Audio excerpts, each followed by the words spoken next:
હાલ ભાવ ચાલી રહ્યો છે તેમાં વધારો આવી શકે છે।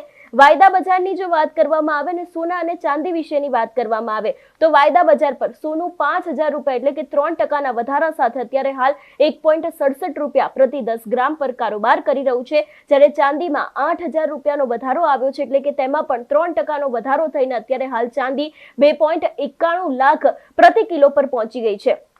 કોમોડિટી એક્સપોર્ટના મતે અમેરિકા અને ઈરાનના યુદ્ધને કારણે સોનું 1.90 લાખ રૂપિયા અને ચાંદી 3.5 લાખ રૂપિયા સુધી જઈ શકે છે એવી શક્યતાઓ છે। એટલે જે રીતે અત્યારે હાલ રોકાણકારો છે તે લોકો પોતાના શેર વેચી રહ્યા છે, સોના અને ચાંદીમાં ઇન્વેસ્ટ કરી રહ્યા છે, એને જ કારણે ક્યાંક સોના અને ચાંદીનો ભાવ છે તે હજી પણ વધી શકે છે એવી શક્યતાઓ છે।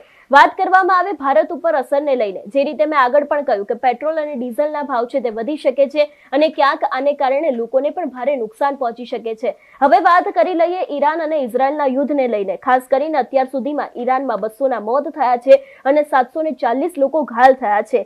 ઇઝરાયલ અને અમેરિકાએ ઈરાનની રાજધાની છે એના સહિત 10 મોટા શહેરોને નિશાન બનાવ્યા છે, જેમાં અત્યાર સુધીમાં 200 થી વધુ લોકોના મોત થયા છે, જ્યારે 740 થી વધુ લોકો ઘાયલ થયા છે। એક શાળા પર મિસાઇલ પડવાથી 180 વિદ્યાર્થીઓના મોત થયા છે અને 45 લોકો ઘાયલ થયા છે।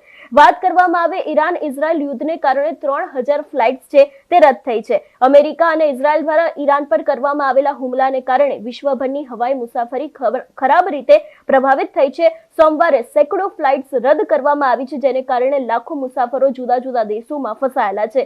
રિપોર્ટ અનુસાર એરલાઇન્સના શેરમાં પણ ઘટાડો થયો છે। અમેરિકી રાષ્ટ્રપતિ ટ્રમ્પે સંકેત આપ્યો છે કે અમેરિકાની સૈન્ય કાર્યવાહીથી 4 થી 5 અઠવાડિયા સુધી ચાલી શકે છે। આનાથી હવાઈ યાત્રામાં અનિશ્ચિતતા વધી શકે છે।